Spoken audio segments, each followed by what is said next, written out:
Quando il papà è entrato nella sua stanza per svegliarla e accompagnarla a scuola, la piccola non ha dato segni di vita, morta nel sonno. A 12 anni, un dramma a Prata di Pordenone, per ora senza alcuna spiegazione.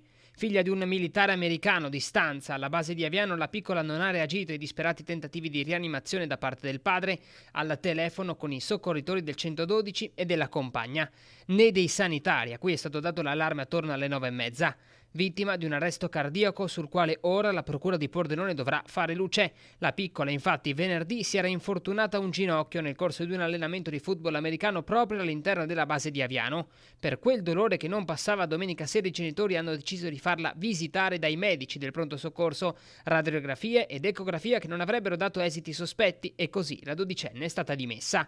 Questa mattina, poi, la tragedia si sospetta possa essere riconducibile a una trombosi venosa profonda che potrebbe aver causato un'embolia polmonare. Sul corpo della bimba, figlia di un militare americano in forza al 31esimo Fighter Wing, con ogni probabilità sarà disposta l'autopsia per accertare le cause del malore e se ci sia un legame con l'infortunio subito venerdì.